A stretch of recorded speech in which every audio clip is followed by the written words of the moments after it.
Hi, I'm Maya. For 15 years, I've been the family disappointment who couldn't afford to join their lavish vacations. While my siblings jetted off to exclusive resorts, I stayed home with my boring environmental consulting job, listening to their stories about five-star hotels and private beaches. Last month, they finally made it official. I was banned from the annual family trip to some elite destination because my presence apparently brought down the luxury factor. What they didn't know was that their dream vacation spot, Cove Island, has been mine for the past 3 years. The same private island they were flying to while calling me too poor to join them. Before we jump back in, tell us where you're tuning in from, and if this story touches you, make sure you're subscribed. Because tomorrow, I've saved something extra special for you. The phone call came on a rainy Tuesday evening while I was reviewing water quality reports in my small apartment overlooking the harbor. My sister Jessica's voice carried that familiar tone of superiority, mixed with artificial sweetness that had defined our relationship since childhood. "Maya, honey, we need to talk about this year's family vacation," she began, and I could practically hear her manicured nails tapping against whatever expensive surface she was leaning on. "We've decided it's time to be honest about something that's been bothering everyone for years."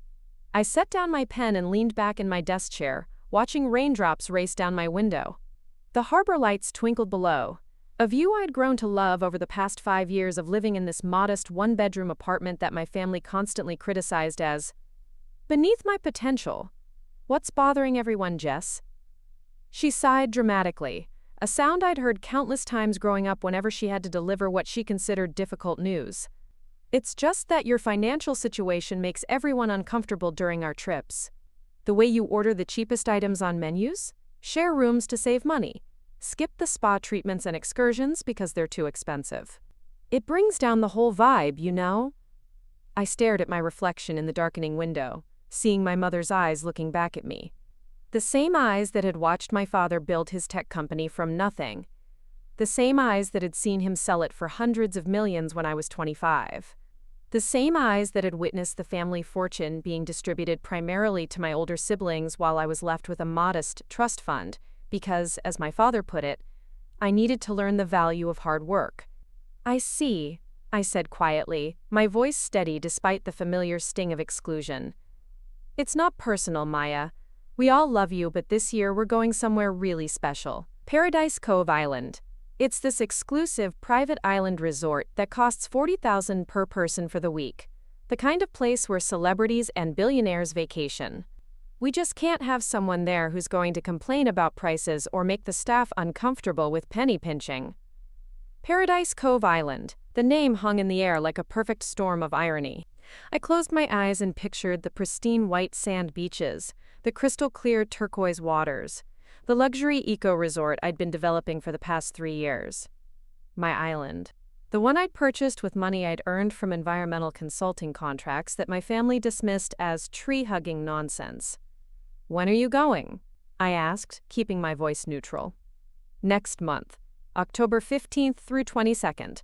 7 days of pure luxury. Michael's bringing his new girlfriend, and David's wife is finally recovered from her surgery, so it'll be the whole family. Well, except you, obviously." My brother Michael had been dating socialites and influencers for years, each relationship lasting just long enough for him to show them off at family events. David, my eldest brother, had married into old money and never let anyone forget it. Then there was Jessica, who'd leveraged her trust fund into a lifestyle brand that consisted mainly of posting photos of expensive purchases on social media. "I understand," I said, and surprisingly, I did. For the first time in years, their exclusion didn't hurt the way it usually did. Instead, it felt like clarity. "You're taking this really well," Jessica said, suspicion creeping into her voice. "Preparing and narrating this story took us a lot of time, so if you are enjoying it, subscribe to our channel. It means a lot to us. Now, back to the story." "I thought you'd be upset." "Why would I be upset about not spending $40,000 I don't have on a vacation where I'm clearly not wanted?" She laughed, the sound sharp and dismissive. "Exactly. See, this is why you're perfect for your little environmental job. You're so practical and down to earth." It's really admirable, in its own way. After we hung up, I sat in the growing darkness of my apartment, watching the harbor settle into its evening rhythm. Fishing boats returning from their daily runs, pleasure craft heading to their moorings, the distant sound of ferry horns echoing across the water.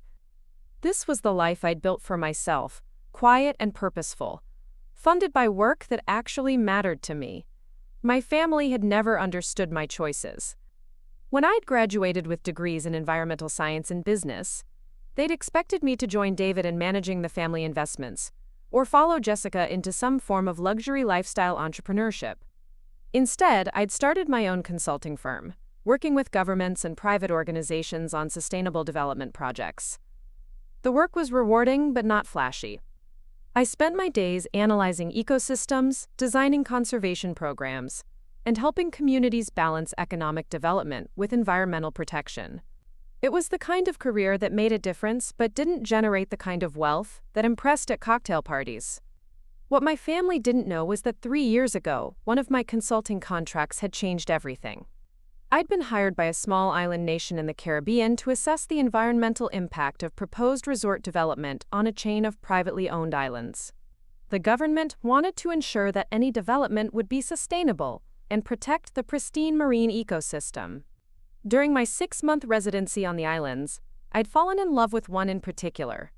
Paradise Cove Island was 47 acres of untouched beauty, with white sand beaches, coral reefs teeming with marine life, and a freshwater cenote that had been sacred to the indigenous people for centuries. The previous owner, an elderly businessman from New York, was selling because he could no longer maintain the property and wanted to ensure it went to someone who would protect its natural beauty. The asking price was $12 million, far beyond what I could afford with my trust fund and business income.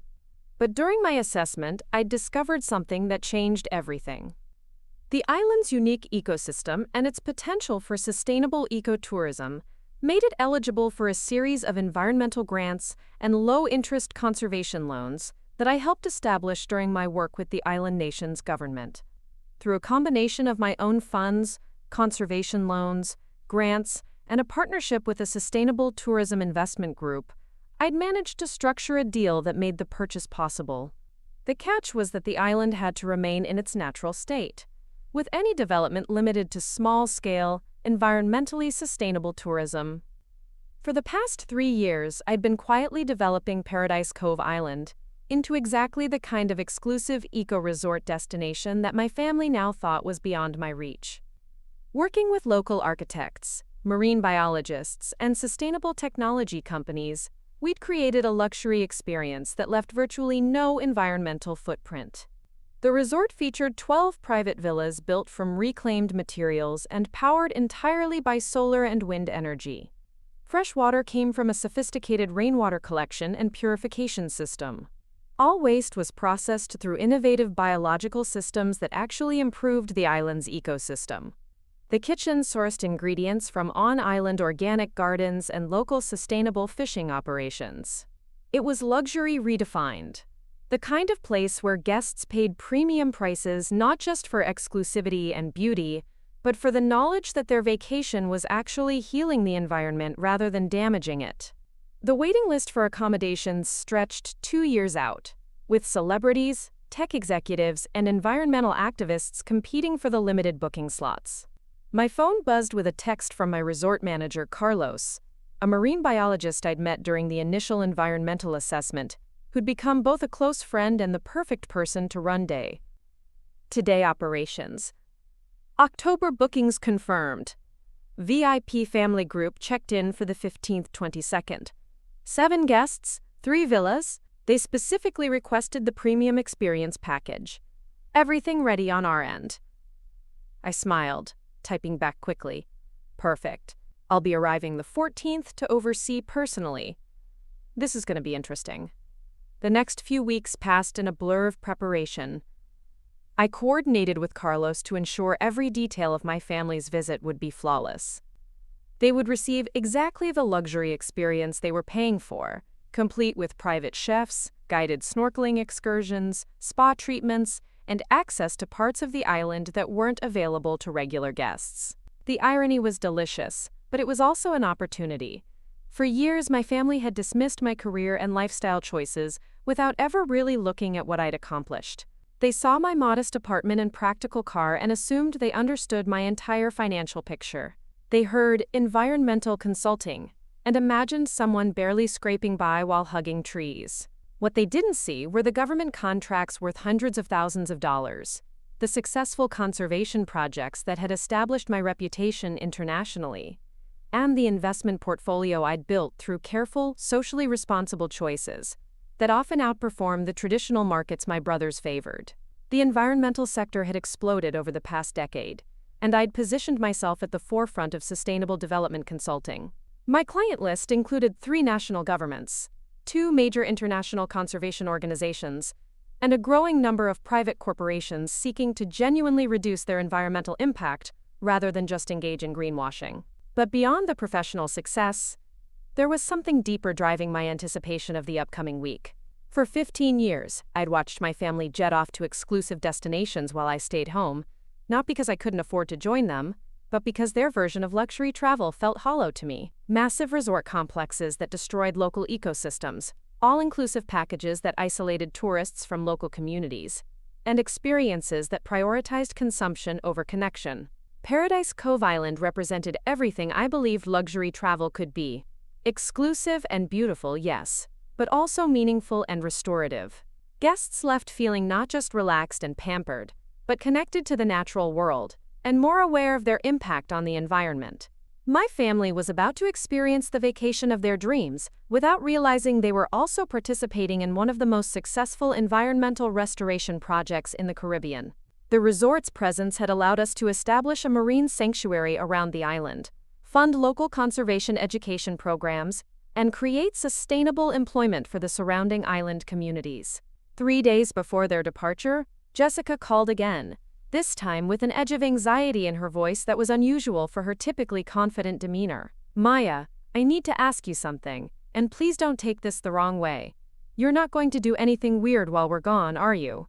Like show up uninvited or try to crash our vacation?"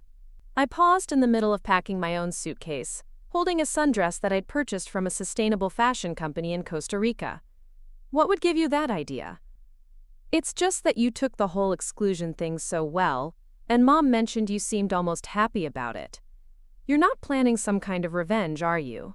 The accusation stung, but not in the way Jessica probably intended.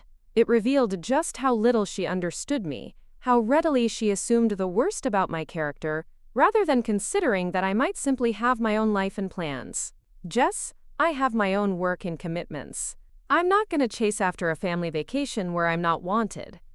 "Good, because this trip is really important to David's business relationships, and Michael's trying to impress his new girlfriend. We can't have any drama." "I hope you all have a wonderful time," I said, and I meant it. Despite everything, I wanted my family to enjoy themselves. I just also wanted them to finally see me clearly, to understand that their assumptions about my life had been wrong all along. "Thanks, Maya.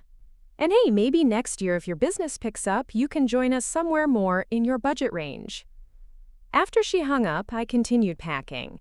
But my mind wandered to the conversation I'd had with Carlos the previous week about my family's booking. He'd been amused when I'd explained the situation, but he'd also been concerned about potential awkwardness when they discovered my connection to the island. "What if they react badly?" he'd asked as we'd walked along the beach where my family would soon be lounging. "Some people don't like surprises, especially ones that challenge their preconceptions." I'd picked up a piece of sea glass, worn smooth by years of waves, and turned it over in my palm. "Then at least they'll finally understand who I really am. Not the struggling tree hugger they think they know, but someone who built something meaningful and successful by following her own path." The flight to Paradise Cove Island was everything I'd hoped it would be when I'd first envisioned the resort experience. The small seaplane touched down in the lagoon just as the sun was setting, painting the water in shades of gold and pink that no photograph could capture. I was staying in my private residence on the island, a small sustainable house tucked into the forest canopy that gave me privacy while allowing me to oversee operations when needed. Carlos met me at the dock, his usual warm smile brightening his weathered face. A former marine biology professor who'd left academia to focus on practical conservation work, he'd become both a trusted business partner and one of my closest friends over the past 3 years. "Everything's ready for tomorrow," he reported as we walked toward the main resort area. The staff has been briefed about the VIP nature of the booking, though I haven't told them about your personal connection. I thought you might want to handle that yourself. Probably best, I agreed, pausing to admire the way the solar-powered pathway lights illuminated the native flowering plants that lined the walkway. Any special requests from the family? Carlos consulted his tablet, scrolling through notes.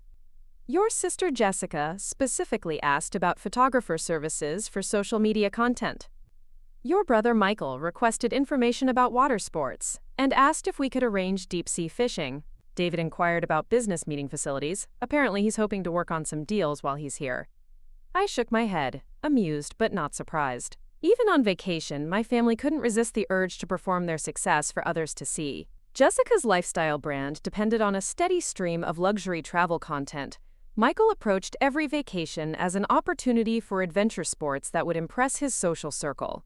And David never stopped networking. Make sure they have everything they need, I said.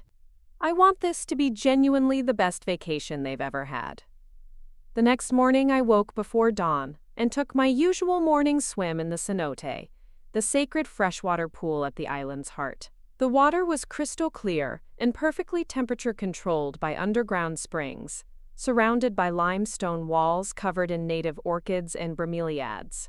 Swimming here was like moving through liquid meditation, a practice that had become essential to my daily routine over the past 3 years. As I floated on my back, looking up at the canopy where howler monkeys were beginning their morning calls, I thought about the day ahead. In a few hours, my family would arrive expecting a luxury resort experience and finding exactly that, but with a depth and meaning they weren't prepared for. The seaplane carrying my family touched down in the lagoon at exactly 11 a.m., right on schedule. I watched from my hidden vantage point in the forest as they disembarked, their excited voices carrying across the water as they got their first glimpse of Paradise Cove Island.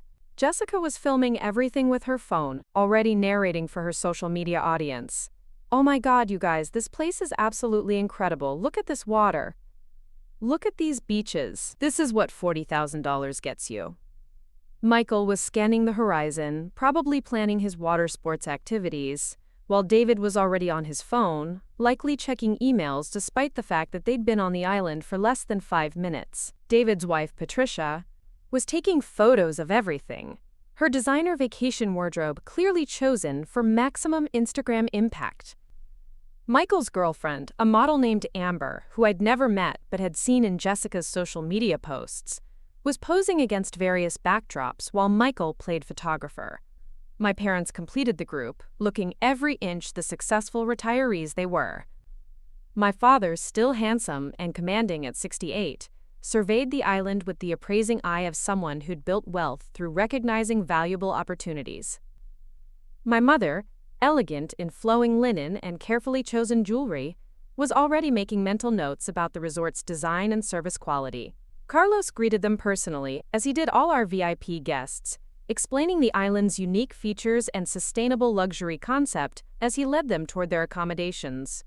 I followed at a distance, using forest paths that guests rarely accessed, curious to hear their reactions to the resort's environmental focus. So everything here is solar-powered? Patricia asked, as they passed one of the discrete energy installations. Solar and wind, Carlos confirmed. We're completely self-sufficient and actually generate surplus clean energy that we use to power conservation equipment for the marine sanctuary. Your stay here directly supports ongoing environmental research and protection efforts. I saw David exchange a glance with Michael, the kind of look that suggested they found the environmental angle slightly annoying rather than impressive. Jessica, however, was immediately interested from a content perspective. That's amazing, she said, though I could tell she was already thinking about how to frame the sustainability angle for her audience. So we're basically helping save the environment just by vacationing here? That's such good messaging. My parents were examining the architecture of the villas, clearly impressed by the luxury appointments despite the sustainable construction methods. The buildings were designed to blend seamlessly with the natural environment while providing every possible comfort, from private infinity pools to climate-controlled wine storage. These accommodations are spectacular, my mother said to Carlos as he showed them to their villas. How many guests can the island accommodate? We limit ourselves to 24 guests maximum, Carlos explained. 12 villas, up to 2 guests each.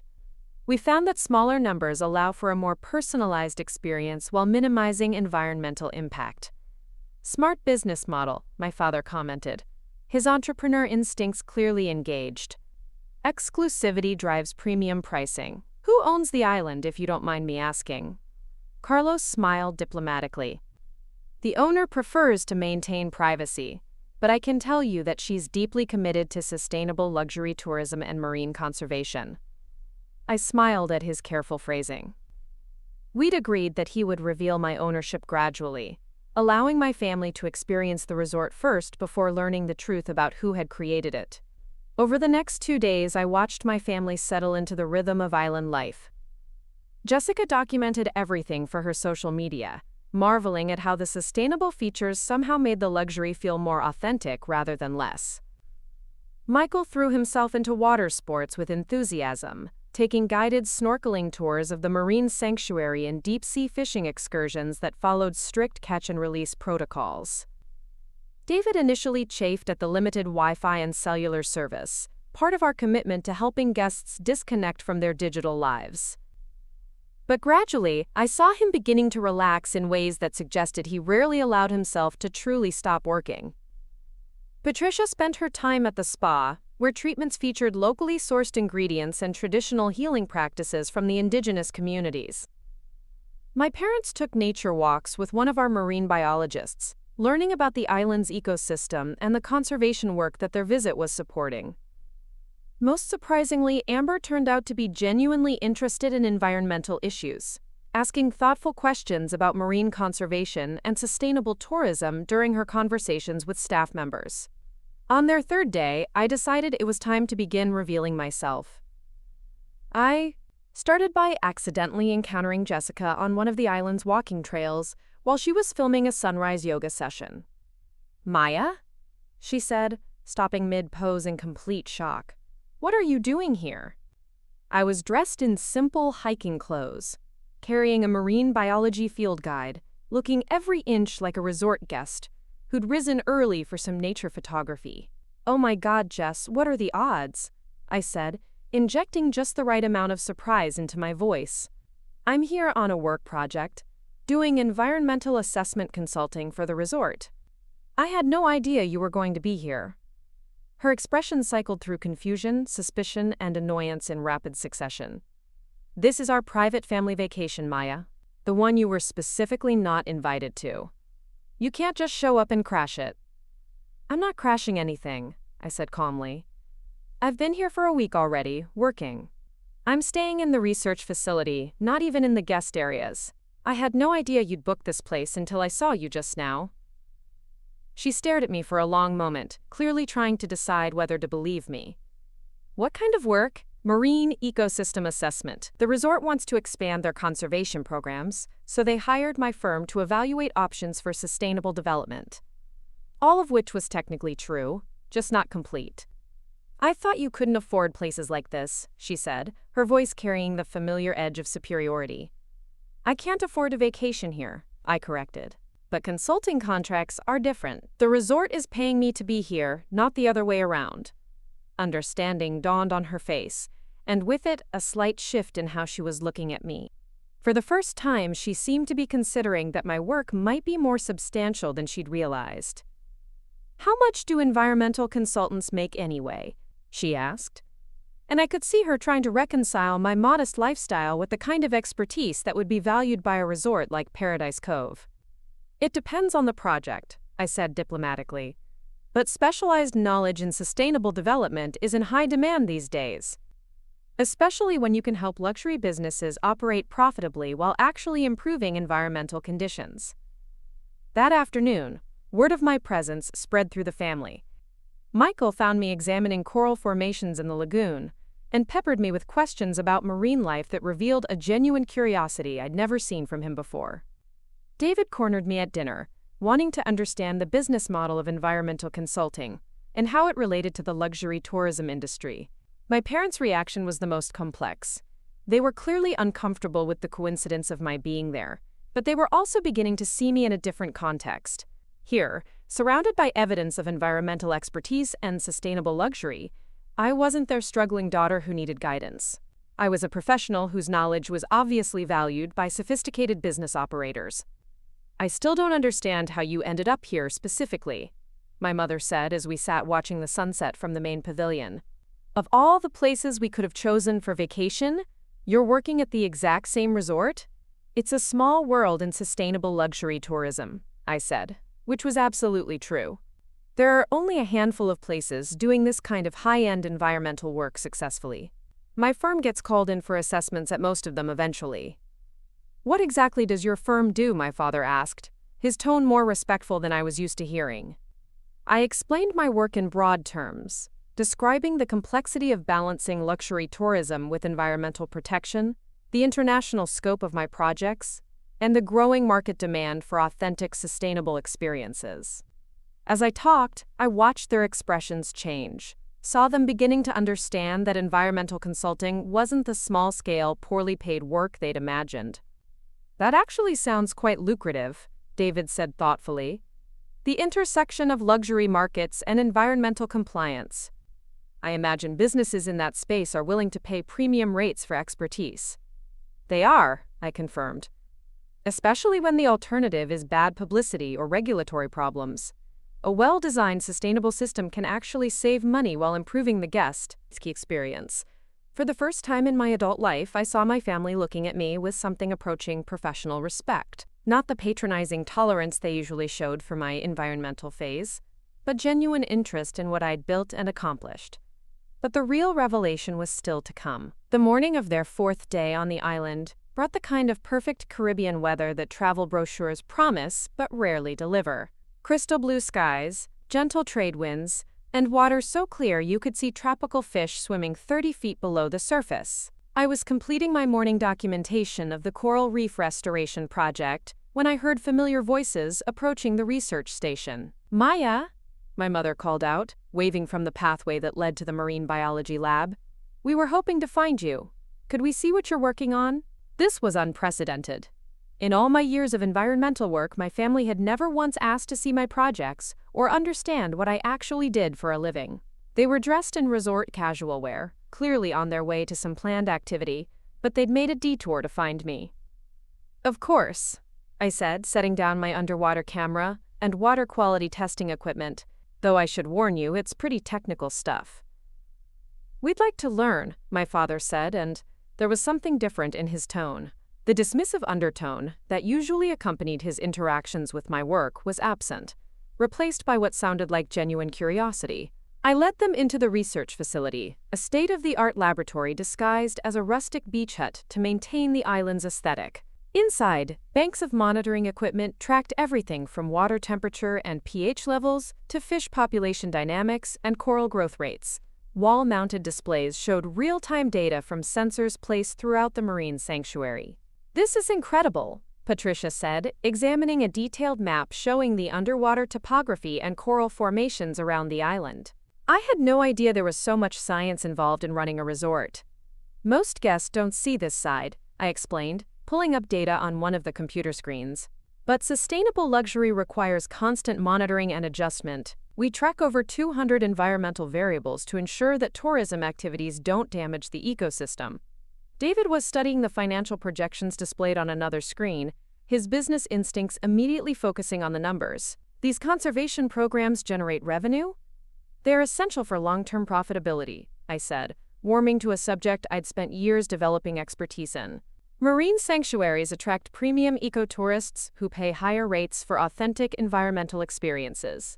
Plus, healthy ecosystems provide natural storm protection, water filtration, and fish stocks that reduce operational costs." I walked them through the integrated systems that made Paradise Cove Island work. Solar panels disguised as traditional Caribbean roof tiles, wind turbines designed to look like artistic sculptures, wastewater treatment gardens that guests mistook for decorative landscaping. Every luxury amenity was supported by environmental technology that enhanced rather than degraded the natural setting. "The genius is in the invisibility," I explained as we examined the desalination system that provided fresh water for the resort. Guests get all the comfort and convenience they expect, but everything runs on renewable energy and closed-loop systems. They're participating in conservation without sacrificing anything. My mother was taking notes on her phone, asking detailed questions about implementation costs and maintenance requirements. How long did it take to design all of this? 3 years from initial concept to full operation, I said, then caught myself. I'd spoken as if I'd been involved from the beginning, which was true, but revealing more than I'd intended about my role. You were involved in the design process? Jessica asked, picking up on the slip. As a consultant, I said carefully. The resort owners wanted to ensure every system would meet international sustainability standards while maintaining luxury service levels. It required extensive collaboration between environmental scientists, engineers, and hospitality professionals. Michael had wandered over to a tank containing juvenile coral specimens that we were cultivating for reef restoration. Are these baby corals?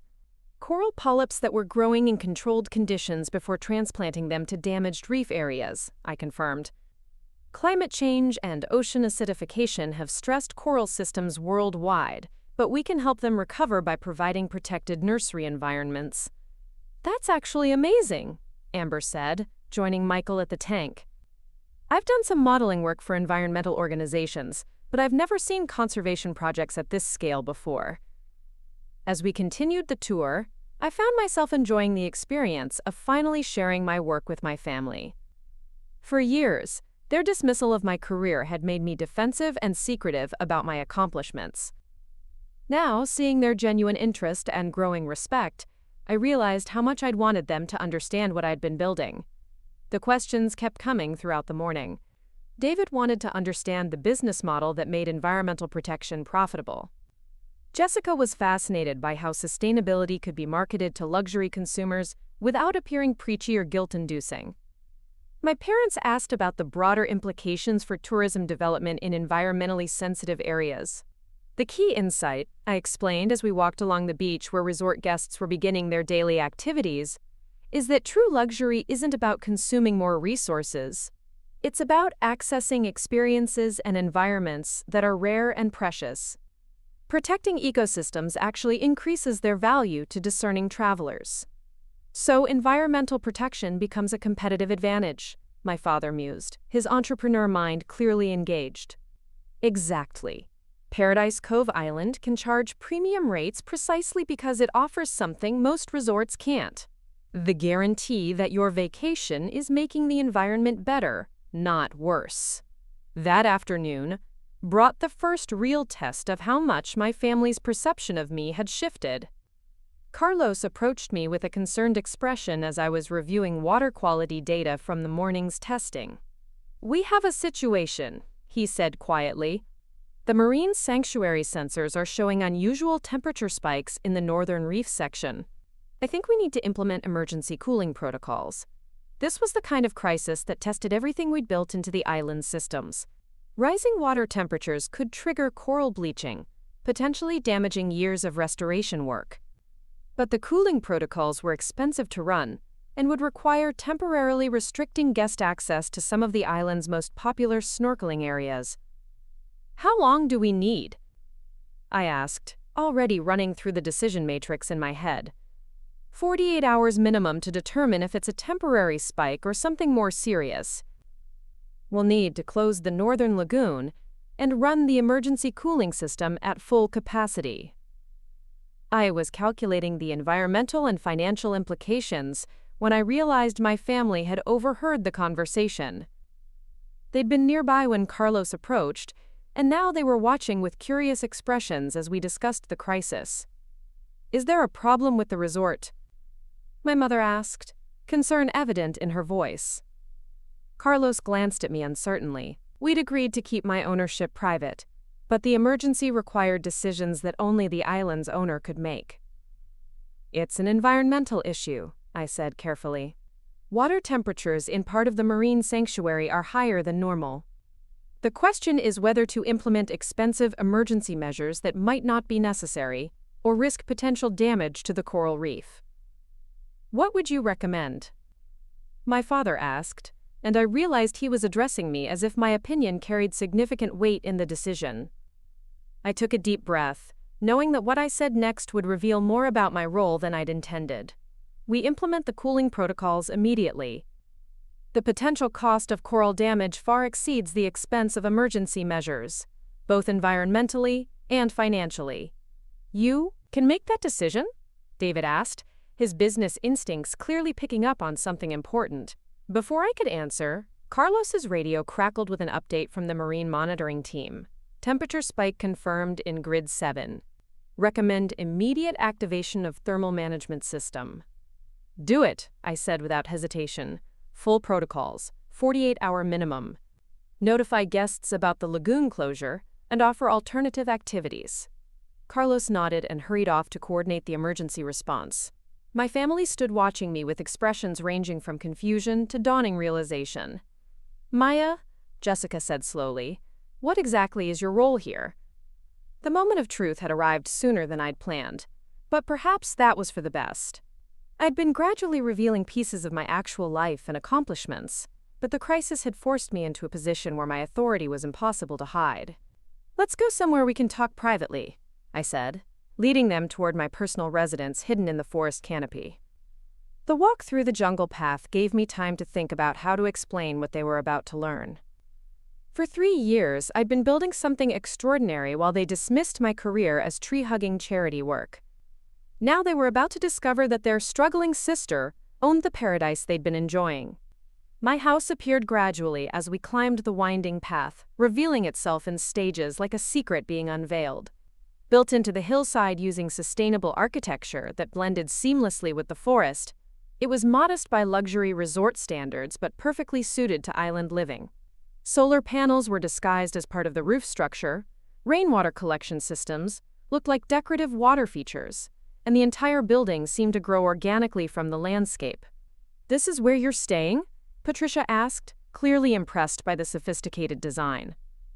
"This is where I live," I said, opening the front door and gesturing them inside. The interior was simple but elegant, furnished with locally crafted pieces and decorated with marine photography I'd taken during my years of reef monitoring. Floor-to-ceiling windows offered panoramic views of the ocean, while hidden technology controlled everything from climate to lighting, using voice commands and gesture recognition. "You live here?" my mother said, taking in the details with growing amazement. "I thought you were just consulting for the resort." I walked to the kitchen and began preparing fresh fruit drinks, needing something to do with my hands while I figured out how to explain the truth. The kitchen was equipped with every modern convenience, all powered by renewable energy and supplied with ingredients from the island's organic gardens. "I am consulting for the resort," I said finally. "I'm also developing the conservation programs, overseeing the environmental monitoring systems, and managing the sustainable tourism initiatives." "That sounds like more than consulting," David observed, settling into a chair made from reclaimed boatwood. "That sounds like ownership." There was no point in continuing the charade. The emergency response had revealed my decision-making authority, and my private residence made it clear that my relationship with the island went far beyond a temporary consulting contract. "I bought Paradise Cove Island 3 years ago," I said, setting down their drinks and meeting each of their eyes in turn. "Everything you've been experiencing, from the luxury accommodations to the environmental programs, I designed and built it all." The silence that followed was profound. I watched my family process information that completely contradicted their understanding of my life and capabilities. Jessica was the first to find her voice. "You own this place? The whole island?" 47 acres, including the marine sanctuary and all resort facilities, I confirmed. I purchased it with a combination of conservation loans, environmental grants, and income from my consulting business. "But you live in that tiny apartment," my mother said weakly. "You drive an old car. You always seem to struggle financially." "I live modestly by choice," I explained. "Most of my income goes back into conservation projects and sustainable development. The apartment is small because I spend most of my time traveling for work or living here on the island." Michael was shaking his head in disbelief. "When you said you couldn't afford to vacation here, you meant because you'd already bought the whole place?" "I couldn't afford to vacation here as a guest," I clarified. $40,000 for a week is expensive even for me. But I also don't need to pay guest rates since I live here. David was pulling out his phone, clearly doing rapid mental calculations. Commercial property in the Caribbean, especially private islands with resort development. Maya, this place must be worth between $30 and $40 million, depending on how you value the conservation easements and sustainable infrastructure, I said matter-of-factly. But it's not about the monetary value. It's about proving that luxury tourism can enhance rather than damage environmental systems. The numbers seemed to stun them into another round of silence. I'd gone from being their financially struggling sister to someone with assets that exceeded their own, all while pursuing the environmental work they'd dismissed as impractical. I need to understand something, Jessica said, her voice carrying a note of hurt confusion. If you could afford all this, why did you let us exclude you from family vacations? Why didn't you tell us what you'd accomplished? It was the question I'd been dreading and anticipating in equal measure. How do you explain years of feeling invisible to people who are just beginning to see you clearly? Because you never asked, I said simply. You saw my small apartment and decided I was struggling. You heard environmental consulting and assumed it wasn't real work. You made assumptions about my life without ever looking deeper or asking what I was actually doing. But you could have corrected us, my father said, though there was defensiveness mixed with something that might have been shame in his voice. When? I asked. During family dinners where you talked about my phase of environmental activism? During conversations where you offered to help me find real work? When Jessica suggested I needed to be more practical about my career choices? Patricia was looking around the house with new eyes, taking in details that spoke to significant financial resources carefully deployed. You've been living this completely different life while we thought you were poor and misguided, I finished for her. I know what you thought. And honestly, your opinions shaped my choices for a long time. I kept my lifestyle modest, partly because I was afraid that showing success would somehow prove I was as materialistic as you believed everyone should be. That's not fair, my mother protested. We just wanted you to be secure, to have the kind of life we thought you deserved. The life you thought I deserved was the life you understood, I corrected gently. Traditional career path, conventional markers of success, the same values and priorities that worked for David and Jessica and Michael. But that was never who I was. The conversation was interrupted by Carlos calling on the radio to update me about the cooling system activation. The emergency protocols were working, water temperatures were stabilizing, and marine biologists were monitoring the coral for any signs of stress. I need to check on the situation, I told my family. You're welcome to stay here and process all this, or come with me to see how we handle environmental emergencies. They chose to come with me, and I suspect it was because they weren't ready to be alone with the implications of what they'd just learned. The walk back to the marine monitoring station gave them time to absorb the revelation that their assumptions about my life had been completely wrong. At the monitoring station, my team was coordinating emergency response with the efficiency that comes from careful planning and regular drills. Marine biologists were analyzing real-time data from underwater sensors, engineers were optimizing the cooling system performance, and hospitality staff were managing guest communications about the lagoon closure. Status report, I said as we entered the command center. Temperature spike appears to be caused by an unusual warm water current, reported Dr. Sarah Chen, my lead marine biologist. Not related to climate change or human activity, just an unfortunate meteorological event. The cooling system is compensating effectively, and we should see normal temperatures restored within 36 hours. Coral stress indicators? I asked, examining the data displays. Minimal. We caught it early enough to prevent any bleaching. This is exactly why we invested in the early warning system. I felt relief wash over me. Years of planning and significant financial investment in environmental monitoring had just prevented a potential ecological disaster. More importantly, it had demonstrated to my family that environmental protection wasn't just idealistic tree-hugging, but sophisticated science backed by serious resources. How much does an emergency response like this cost? David asked, his business mind clearly engaged with the operational complexities. About $15,000 for a 48-hour activation, Dr. Chen replied. But considering that coral restoration takes years and costs hundreds of thousands if we have to rebuild damaged reef sections, it's extremely cost-effective insurance. You built all this infrastructure just to protect fish and coral? Michael asked, genuinely trying to understand. I built it to protect an entire ecosystem that supports sustainable tourism, local fishing communities, and marine biodiversity, I corrected. The fish and coral are part of a complex system that generates millions of dollars in economic value while providing environmental services that can't be replaced. Over the next several hours, as the emergency response continued, my family observed the operation with growing appreciation for its complexity and sophistication. They saw marine biologists using cutting-edge technology to monitor ecosystem health, engineers optimizing renewable energy systems to power emergency equipment, and hospitality staff maintaining luxury service levels while implementing conservation protocols.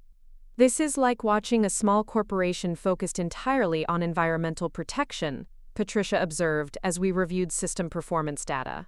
That's exactly what it is, I agreed. Sustainable luxury tourism requires the same level of professional management as any other business, plus additional expertise in environmental science and conservation. As evening approached and the crisis stabilized, my family gathered with me on the deck of my house for dinner prepared by the resort's executive chef using ingredients from our organic gardens. The conversation had shifted from shock and confusion to genuine curiosity about how I'd built what they were experiencing. I need to ask you something that's been bothering me, Jessica said as we watched the sunset paint the sky in brilliant oranges and pinks. Are you angry with us? For not seeing what you were accomplishing? For excluding you from vacations? For treating your work like it wasn't important? It was a fair question, and one I'd been asking myself throughout the day. Was I angry? Hurt? Vindicated? The emotions were more complex than simple resentment. I was hurt, I said honestly. For years, I felt invisible to my own family. Like nothing I did would ever be enough to earn your respect or interest. But I'm not angry anymore, because your dismissal forced me to become self-reliant in ways that ultimately made me stronger. We messed up, my father said quietly. We saw what we expected to see instead of paying attention to what you were actually doing. You saw what fit your definition of success, I agreed. And when my path didn't match that definition, you assumed I was failing rather than succeeding in ways you didn't recognize. The conversation continued late into the evening, with my family asking detailed questions about my business, my vision for sustainable tourism, and my plans for expanding the conservation work. For the first time in my adult life, they were seeing me as I really was. Not their struggling little sister who needed guidance, but a successful entrepreneur and environmental leader who had built something meaningful and valuable. But even as we talked and the barriers between us began to dissolve, I knew that our relationships would never be quite the same. They would always remember this week as the time they discovered their assumptions about me had been completely wrong. And I would always remember it as the moment I stopped hiding my accomplishments and started living openly as the person I'd become.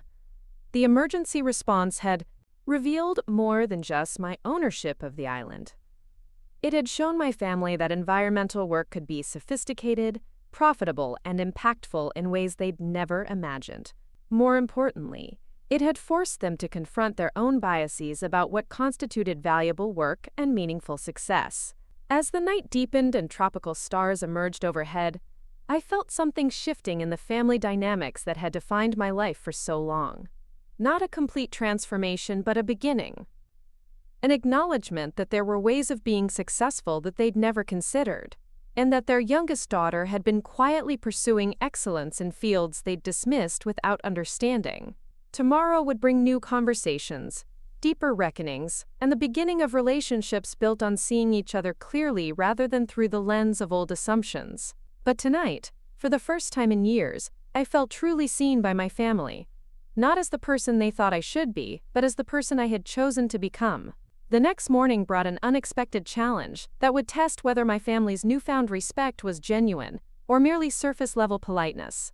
I woke to find Carlos waiting outside my house with a troubled expression and a satellite phone in his hand.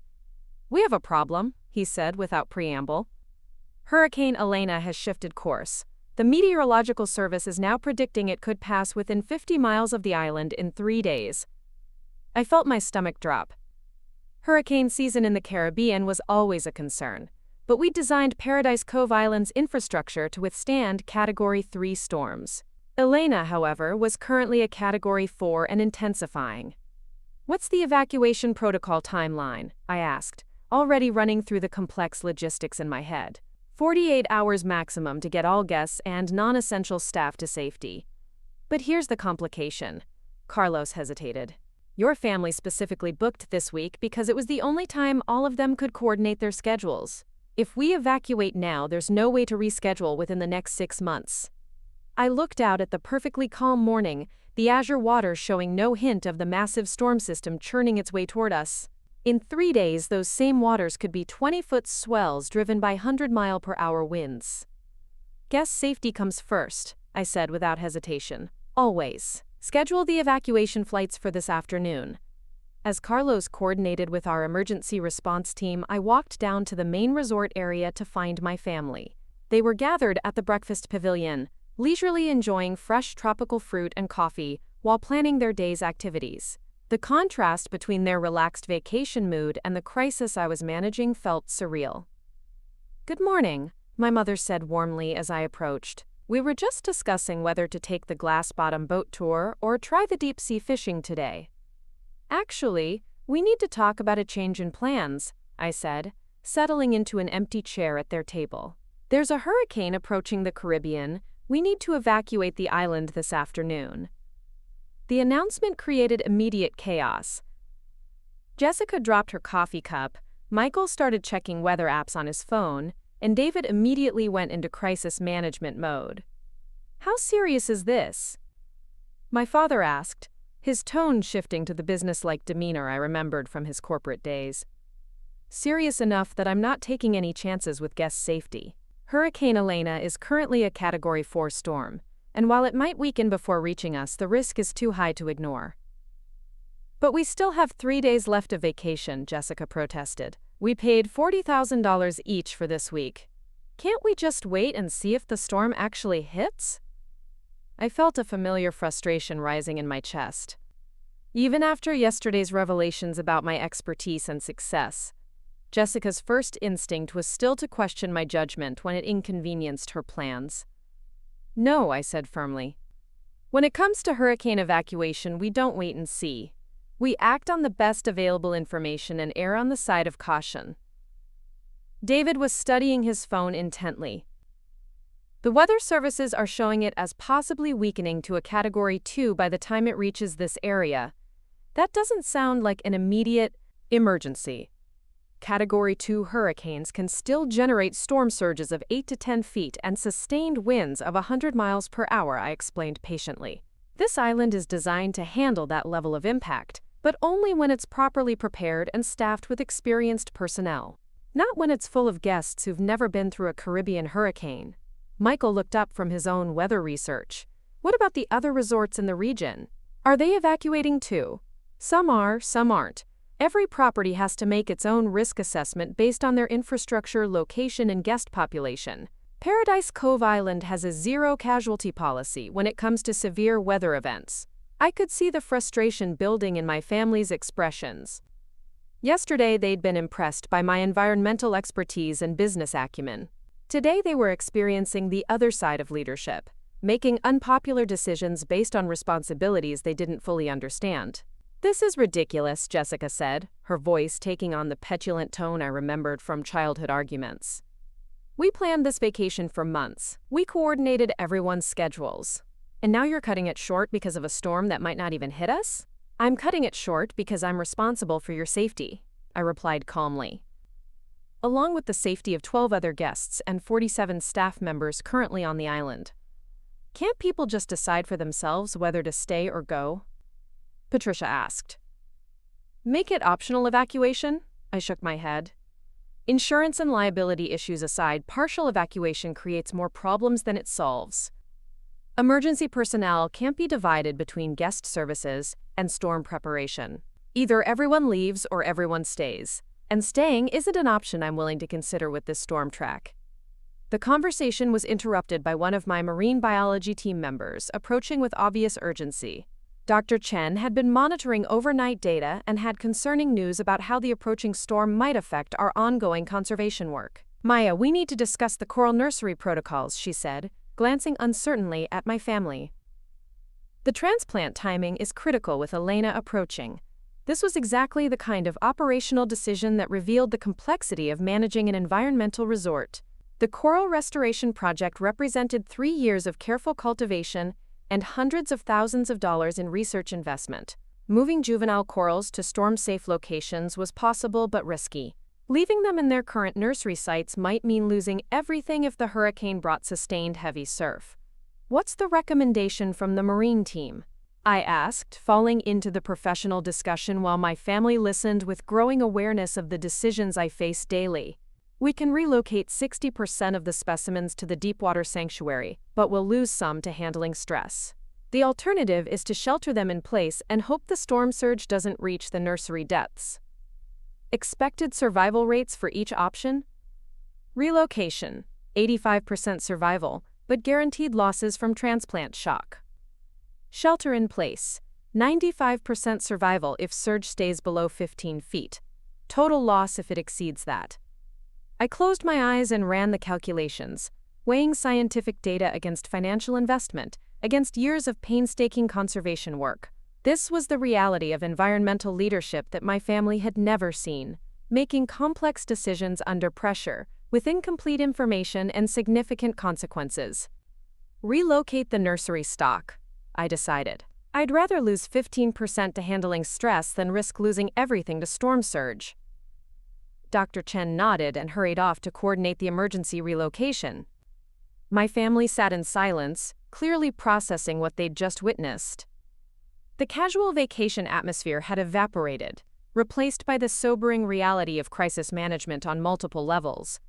"How often do you have to make decisions like that?" My mother asked quietly.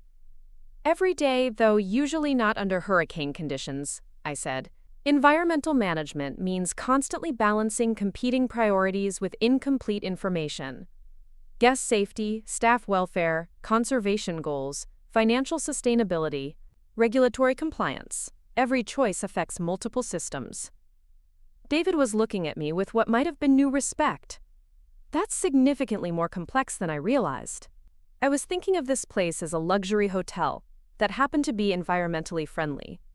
But you're actually running multiple integrated operations simultaneously." "Exactly, which is why I can't take chances with hurricane evacuation.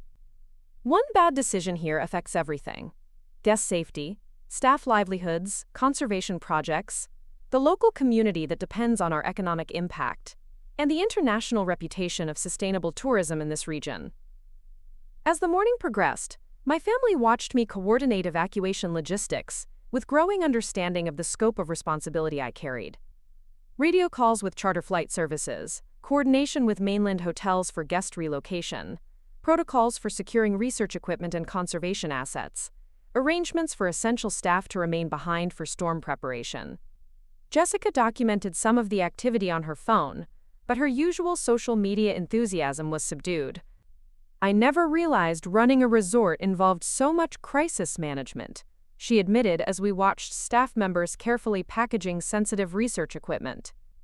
"Every business has crisis management," I replied. "But environmental operations have additional layers of complexity. We're not just protecting buildings and equipment. We're safeguarding ecosystems that took decades to develop and can be destroyed in hours." The evacuation flights began arriving in early afternoon, sleek charter planes landing in the lagoon to ferry guests to safety on the mainland. I stood on the dock helping coordinate departures, ensuring each guest understood the relocation arrangements and had contact information for rebooking their interrupted vacation. My family was scheduled on the final flight, giving them additional time to observe the evacuation process and ask questions about hurricane preparedness protocols. As their departure time approached, I could see them struggling with conflicting emotions: disappointment about their interrupted vacation mixed with admiration for the professional operation they were witnessing. "Will you be staying on the island during the storm?" my father asked as we walked toward their waiting seaplane. "Yes." As owner and senior staff, I need to be here to coordinate storm response and assess damage afterward. We have a core team of 12 people who remain for all hurricane events. Is that safe? My mother asked, genuine concern evident in her voice. We have a storm shelter built to withstand Category 5 conditions and supplies for 2 weeks of isolation. It's safer than many mainland locations during major hurricanes. As my family prepared to board their flight, Jessica surprised me by giving me a long, tight hug. I'm sorry, she said quietly, for complaining about the evacuation, for questioning your decisions. You're protecting people's lives, and I was being selfish about vacation plans. You're disappointed, I said. That's natural. But I appreciate you understanding why safety has to come first. Michael was next, shaking my hand formally. This has been eye-opening, he said. I had no idea what you'd built here or how complex it was to manage. I'm impressed, and I'm sorry it took a crisis for me to really see it. David's goodbye was characteristically analytical. The operational complexity here is remarkable, he said. You're essentially running a small municipality with additional environmental and tourism responsibilities. I understand now why your consulting work is valued so highly.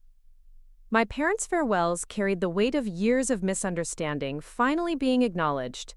We're proud of you, my mother said simply. Not just for what you've accomplished, but for how you've handled this crisis. You've become someone we didn't know how to recognize. Take care of yourself during the storm, my father added. And let us know when it's safe to visit again.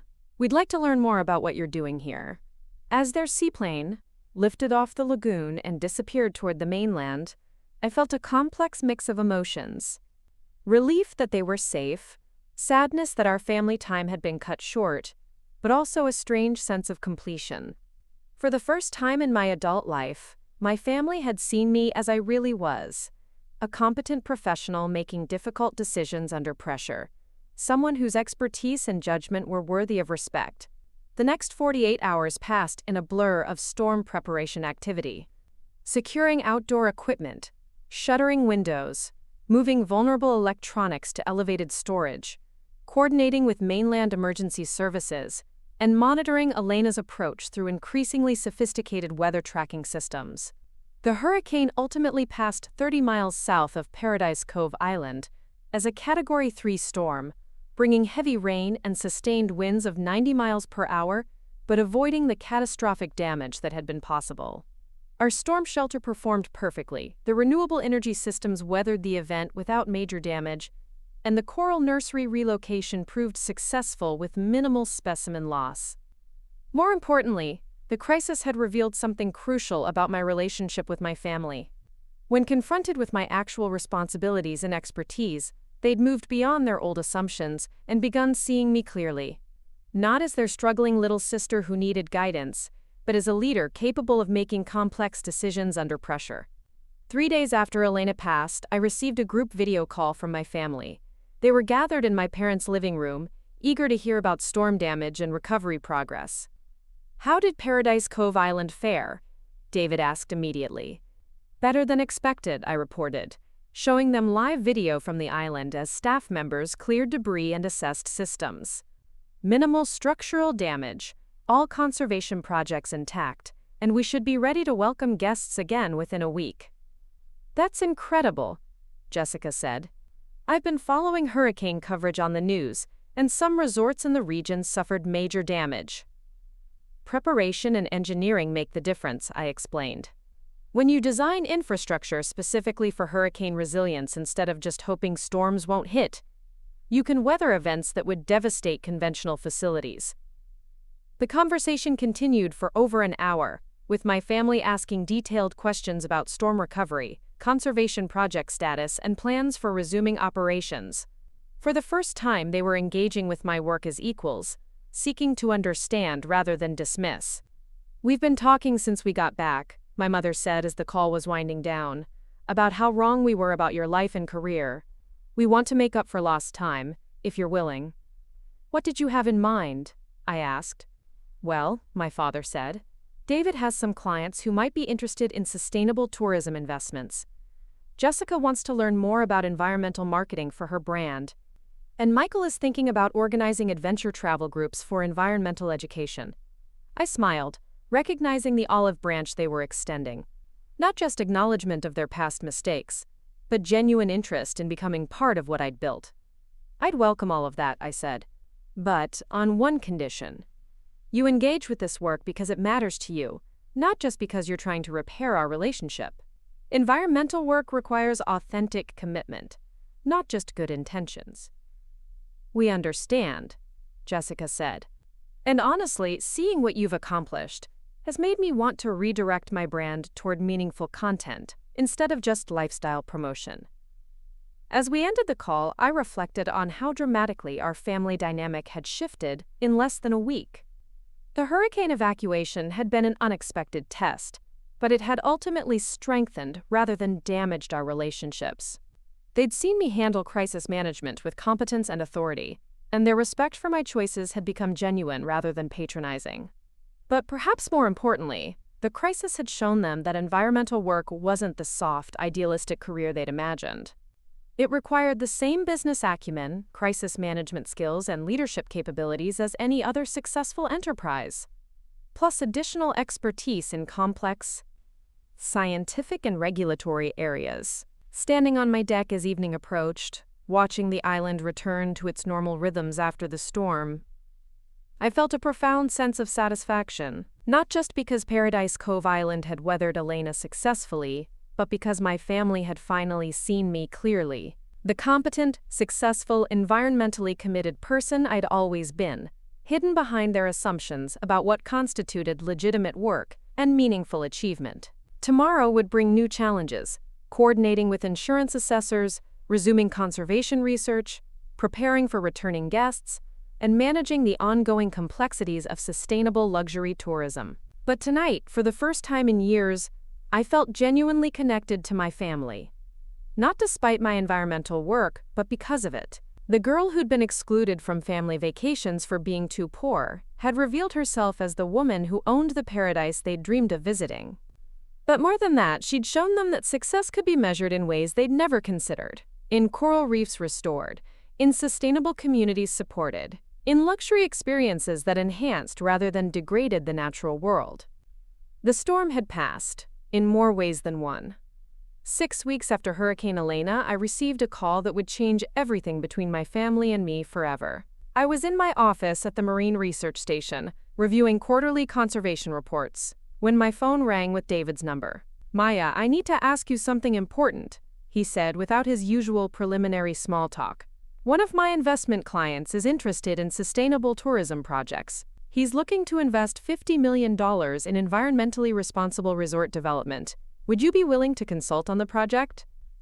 I set down my pen, surprised by the request. "What kind of consulting are you thinking about?" "Full project development. Site selection, environmental impact assessment, sustainable infrastructure design, the works. He specifically wants someone with proven success in luxury ecotourism, and after seeing what you've built at Paradise Cove Island, I recommended you." This was unprecedented. David had spent years dismissing my work as impractical idealism, and now he was actively seeking my expertise for a major client. More significantly, he was positioning me as the lead consultant rather than a junior team member. "I'd need to understand the scope and timeline," I said carefully. "My current commitments at Paradise Cove are extensive." That's exactly why he's interested. He doesn't want someone who just talks about sustainable tourism. He wants someone who's actually built and operated a successful environmental resort. After we'd discussed preliminary details and I'd agreed to a meeting with his client, David surprised me with a personal question. "Can I ask you something that's been bothering me since our visit? Why didn't you ever tell us about your success? Not the island ownership specifically, but the scale of your consulting work, the international projects, the financial achievements." I looked out at the lagoon where a family of dolphins was playing in the afternoon sun, considering how to answer a question that went to the heart of our family dynamics. "Because you never asked in a way that suggested you actually wanted to know," I said finally. "When you inquired about my work, it was always with the underlying assumption that I needed career guidance. You weren't asking to understand what I'd accomplished. You were asking so you could help me fix what you assumed was wrong." "That's a fair point," he admitted, "and probably a painful one. We were so convinced we knew what success looked like that we couldn't see it when it took a different form. The conversation led to David visiting Paradise Cove Island the following month, not as a vacationing guest but as a business partner seeking to understand my operations. I gave him a comprehensive tour of our systems, from renewable energy infrastructure to marine conservation programs to hospitality management protocols. "This is remarkable," he said as we reviewed financial projections in my office. "You're generating higher profit margins than most conventional luxury resorts while funding significant conservation work. How did you figure out the business model?" "Years of trial and error, plus recognizing that environmental sustainability can be a competitive advantage rather than a cost burden," I explained. "Wealthy travelers increasingly want experiences that align with their values. They'll pay premium rates for luxury that doesn't come at the expense of environmental destruction." David spent 3 days analyzing every aspect of Paradise Cove Island's operations, asking detailed questions about revenue streams, operational costs, regulatory compliance, and market positioning. His business acumen, combined with newfound respect for my expertise, created the most productive professional conversation we'd ever had. "I understand now why your consulting work is in such demand," he said as we concluded his visit. "You've solved problems that most hospitality companies haven't even recognized yet. Environmental compliance is becoming mandatory rather than optional, and you're years ahead of the curve." The investment project David had mentioned turned out to be the beginning of something much larger. His client, a tech entrepreneur named Marcus Chen, wasn't just interested in developing one sustainable resort. He was planning a network of environmental luxury properties across the Caribbean and Pacific, with Paradise Cove Island serving as the flagship example and my expertise guiding the entire initiative. "I want to scale what you've built here," Marcus explained during our first meeting. "Not just copy it, but adapt your model to different ecosystems and markets. Create a new standard for what luxury tourism can be." The proposal was ambitious and exciting, but it also represented a fundamental shift in how my family viewed my capabilities.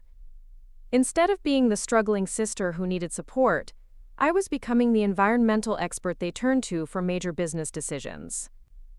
Jessica's transformation was perhaps the most dramatic. 3 months after Hurricane Elena, she called with an unexpected request. "I want to rebrand my entire platform around sustainable luxury," she said. "Not just adding environmental content, but making it the central focus. Would you help me understand how to do that authentically?" "What brought about this change?" I asked, curious about her motivations. "Seeing what you've accomplished made me realize how empty my current content feels. I'm promoting consumption for its own sake instead of promoting experiences that actually matter. I want to use my platform to showcase brands and destinations that are making a positive environmental impact." Jessica's visit to Paradise Cove Island a month later was entirely different from her previous experience as a vacation guest. This time, she came as a content creator seeking to understand and document sustainable tourism practices. She interviewed staff members about conservation work, filmed educational segments about marine restoration, and created content that highlighted environmental innovation rather than just luxury amenities. "This is so much more meaningful than anything I've done before," she said as we reviewed footage of coral restoration work. "My audience is actually learning something valuable instead of just looking at pretty pictures." The shift in Jessica's approach had unexpected consequences for her business. Her sustainable luxury content generated significantly higher engagement than her previous posts, attracted partnership opportunities with environmentally focused brands, and opened speaking opportunities at sustainability conferences. "I never realized there was such demand for authentic environmental content," she told me during one of our regular strategy calls. "Companies are desperate to connect with influencers who understand sustainability beyond just surface-level messaging." Michael's evolution took a different but equally significant path. Inspired by his experience with Paradise Cove Island's marine conservation programs, he'd started organizing adventure travel groups focused on environmental education and conservation volunteering. "I want to bring people to places like your island, but also to land-based conservation projects, marine research stations, sustainable agriculture initiatives," he explained. "Adventure travel that actually contributes to environmental protection, instead of just consuming beautiful places." His first expedition group visited Cove Island for a week-long program, combining luxury accommodations with hands-on conservation work. Guests participated in coral restoration, marine life monitoring, and sustainable agriculture projects while enjoying world-class amenities and dining. "This is perfect," one of his clients said, as she carefully transplanted coral specimens under Dr. Chen's guidance. "I get the vacation experience I want while actually helping protect the environment I'm enjoying." Michael's conservation adventure travel business grew rapidly, attracting clients who were wealthy enough to afford luxury experiences but wanted their travel to have positive environmental impact. He partnered with conservation organizations worldwide, creating itineraries that combined adventure activities with meaningful conservation work. "You've inspired a completely different approach to adventure travel," he told me as we planned his group's second visit to Cove Island. "Instead of just consuming experiences, my clients are contributing to environmental protection. It's more fulfilling for everyone involved." My parents' response to these changes was perhaps the most emotionally significant for me. They began attending sustainability conferences where Jessica was speaking, joining Michael's conservation adventure trips, and actively promoting my work within their social and business networks. "We've been telling everyone about what you've accomplished," my mother said during one of our regular video calls. "Not just the business success, but the environmental impact. We're finally proud of your work for the right reasons." "What do you mean by the right reasons?" I asked. "We used to worry that your environmental focus meant you weren't ambitious enough, weren't building anything substantial. Now we understand that you were building something more substantial than any of us realized. You were solving problems that matter while creating genuine value." My father's shift was equally profound. He began investing personally in environmental technology companies, using his business network to connect conservation organizations with potential funders, and serving as an advisor to sustainable tourism startups. "Your success has made me reconsider what constitutes meaningful achievement," he admitted. "I spent decades focused purely on financial returns without considering environmental or social impact. Watching what you've built has shown me there are better ways to measure success." The most unexpected development came from Patricia, David's wife, who had quietly been processing her experience at Cove Island. 6 months after their interrupted vacation, she called with a proposition that stunned me. "I want to go back to school for environmental law," she said, "specifically focusing on legal frameworks for sustainable tourism and conservation. Would you be willing to serve as a mentor?" "What inspired this decision?" I asked, genuinely surprised. "Watching you handle the hurricane crisis made me realize how complex environmental protection really is. There are so many legal and regulatory challenges that need expertise to navigate. I want to help other conservation projects avoid the bureaucratic obstacles that slow down environmental work." Patricia's decision to pursue environmental law created another connection point between my work and my family's evolving interests. She began specializing in legal issues affecting sustainable tourism, marine conservation, and renewable energy development, eventually becoming the legal counsel for the expanded resort network Marcus and I were developing. The transformation in my family's understanding and support fundamentally changed how I approached my work. For years, I'd operated with a sense of isolation, pursuing environmental goals that my family didn't understand or value. Now I had genuine partners who contributed their own expertise to advancing sustainable tourism and conservation. David's business connections opened doors to investors and development opportunities that would have taken years to cultivate independently. Jessica's marketing expertise and platform reach brought international attention to sustainable tourism practices. Michael's adventure travel network created new revenue streams for conservation projects while educating travelers about environmental issues. But beyond the practical benefits, having my family's authentic engagement with my work provided emotional validation I hadn't realized I'd been missing.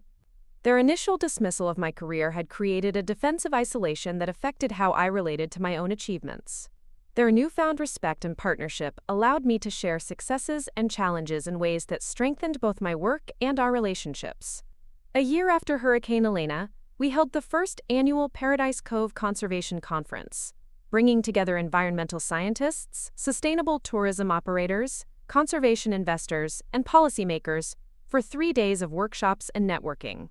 My entire family attended, not as guests but as active participants contributing their respective expertise. "This feels like a family business now," Jessica observed as she moderated a panel on sustainable luxury marketing. "Not because we're all working for you, but because we're all working toward the same environmental goals, using our different skills." Standing on the deck of the main pavilion, watching my family engage with conservation professionals from around the world, I felt a profound sense of completion. The girl who'd been excluded from family vacations for being too poor had not only built the paradise they'd dreamed of visiting, but had inspired them to redirect their own careers toward environmental protection. More importantly, I'd discovered that being truly seen by your family isn't just about them recognizing your achievements. It's about them understanding your values deeply enough to make those values part of their own lives. My family had moved beyond simply respecting my success to embracing the mission that drove that success. The conference concluded with the announcement of our expanded conservation network, 12 sustainable luxury properties across 3 ocean regions, all designed according to Paradise Cove Island's environmental standards and operated with the same commitment to marine protection and community development. "This network represents more than business expansion," I told the gathered audience. "It represents proof that luxury tourism can be a force for environmental healing rather than destruction, that exclusive experiences can be inclusive of the natural world rather than extractive from it." As the attendees dispersed and my family helped coordinate departure logistics, I realized that my relationship with them had fundamentally transformed. We were no longer the struggling environmental idealist and her successful but dismissive siblings. We had become a team of professionals working together to advance environmental protection through our respective areas of expertise. The vacation ban that had once felt like rejection had ultimately led to revelation, not just of my hidden success, but of my family's capacity for growth and change. They had moved beyond their assumptions to see me clearly, and in doing so had discovered new purposes for their own talents and resources. Tomorrow would bring new challenges in expanding sustainable tourism practices, new opportunities to protect vulnerable ecosystems, and new ways to demonstrate that environmental responsibility and luxury experiences could be mutually reinforcing rather than contradictory. But tonight, surrounded by family members who finally understood both who I was and what I was working toward, I felt the deep satisfaction that comes from being truly seen and authentically supported. The girl who'd been banned from family vacations had become the woman who brought her family together around a mission bigger than any of them had imagined possible. 2 years later, I stood on the newly constructed observation deck of Paradise Cove Island's expanded Marine Research Center, watching a documentary crew film the coral restoration work that had become internationally recognized as a model for sustainable tourism. The irony wasn't lost on me that the same family who once banned me from their vacation was now featured prominently in a film about environmental leadership. "Maya, we're ready for your final interview," called the director, a renowned filmmaker who specialized in environmental stories. The documentary, titled Hidden Paradise: How Family Changed Everything, would premiere at the Cannes Film Festival next month. As I settled into the interview chair with the pristine lagoon as my backdrop, I reflected on how completely my life had transformed. The woman who'd once hidden her modest apartment and aging car from family judgment now lived openly between multiple conservation projects, traveled internationally as a keynote speaker on sustainable luxury, and managed a business that had grown far beyond anything I'd originally envisioned. "Tell us about the moment everything changed," the director prompted. "It wasn't one moment," I said, watching a sea turtle surface in the distance. "It was the accumulation of finally being seen clearly, not through assumptions or expectations, but for who I actually was and what I'd actually built." The documentary captured something unique about family dynamics and environmental success. It showed how dismissal and exclusion had inadvertently created the isolation necessary for me to develop authentic expertise, while also documenting the profound transformation that occurred when my family finally recognized that expertise. Jessica appeared on camera next, her platform now reaching millions of followers who engaged with environmental content as enthusiastically as they once had with luxury lifestyle posts. "I learned that influence without purpose is just noise," she reflected. "Maya showed me how to use my reach for something that actually matters." Michael's segment featured footage from his latest conservation expedition, where paying clients worked alongside marine biologists to establish new coral sanctuaries, while enjoying luxury accommodations. Adventure travel used to be about conquering nature, he explained. Now it's about participating in healing it. David's interview took place in his office, surrounded by project proposals for sustainable tourism developments across 3 continents. Maya didn't just build a successful business, he said. She created a new model for how luxury and environmental responsibility could work together. That model is now being replicated worldwide. The documentary's most powerful moment came from my parents, filmed during their visit to our newest property in French Polynesia. We spent years looking at Maya and seeing failure because she didn't match our definition of success, my mother said. We were blind to the fact that she was pioneering an entirely new definition of what success could look like. My father added, "She taught us that building wealth means nothing if you're not also building a better world." Environmental protection isn't just idealism. It's the most practical investment you can make in the future. The film's premiere at Cannes created international attention for sustainable tourism practices and generated interest from investors, governments, and conservation organizations worldwide. More importantly for me personally, it marked the complete reversal of my family's understanding of environmental work. The success brought unexpected opportunities. The United Nations invited me to lead a task force on sustainable tourism development in small island nations. 3 governments requested consulting on marine protected area design. Harvard Business School asked me to develop a case study program on environmental entrepreneurship. But the most meaningful recognition came from a source I'd never expected. The same resort magazine that had originally featured my family's exclusive vacation to Paradise Cove Island now wanted to do a cover story on me as one of the year's most influential figures in luxury hospitality. From family outcast to industry leader, read the headline, accompanied by photos of me working with marine biologists, speaking at international conferences, and overseeing operations across our expanded resort network. The article detailed not just my business success, but the broader impact of proving that environmental protection could enhance, rather than compromise, luxury experiences.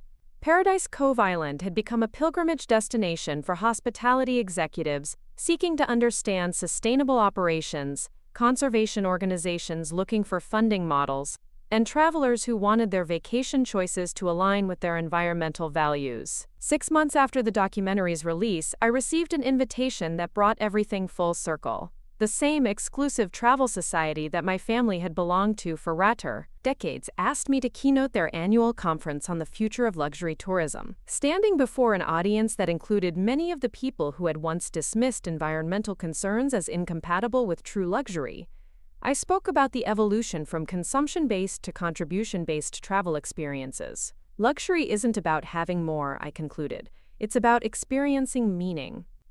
The most exclusive thing you can offer wealthy travelers isn't isolation from the world's problems, but genuine participation in solving them.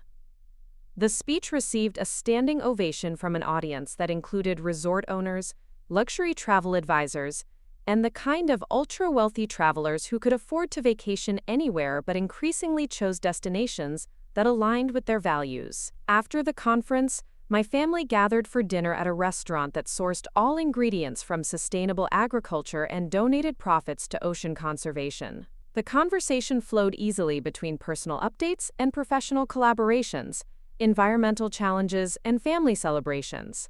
"Do you ever think about what would have happened if we hadn't banned you from that vacation?" Jessica asked as we shared dessert made from ethically sourced chocolate. "Honestly, no," I replied. "Because everything that's happened since has felt inevitable once it started, like all the pieces were waiting to fall into place." "What do you mean?" my mother asked. "The expertise was already there. The passion was already there. The business model was already there. What was missing was the confidence to live openly as the person I'd become, instead of hiding to avoid your judgment." David raised his glass in a toast. "To Maya, who taught us that the most valuable things are often hiding in plain sight, waiting for someone with the wisdom to truly see them." As we clinked glasses, I felt the profound satisfaction that comes from authentic recognition, not the superficial approval I'd once sought, but deep understanding of both my values and my achievements. The girl who'd been too poor to join family vacations had become the woman who redefined what luxury travel could accomplish. More importantly, she'd inspired her family to discover purposes beyond their previous narrow definitions of success. Looking around the table at family members who had genuinely transformed their own careers to support environmental goals, I realized that being banned from their vacation had been the greatest gift they could have given me. It had forced me to stop seeking their approval and start building something worthy of it. The woman who once felt invisible to her own family had become visible to the world as a leader in sustainable luxury and environmental protection. But the deepest satisfaction came from knowing that my family now saw me clearly, not because I'd changed, but because they'd finally learned how to look. Paradise was in Cove Island remained our flagship property, but it had also become something more. Proof that family relationships, like environmental systems, could be restored to their full potential when approached with patience, expertise, and unwavering commitment to authentic values. The vacation ban that once felt like exclusion had ultimately become the foundation for inclusion in something far more meaningful than a family trip. It had created a family mission centered on healing the world while building genuine wealth, measured not just in financial returns, but in coral reefs restored, communities supported, and travelers inspired to see luxury as an opportunity for positive impact. Up next, you've got 2 more standout stories right on your screen. If this one hit the mark, you won't want to pass these up. Just click and check them out.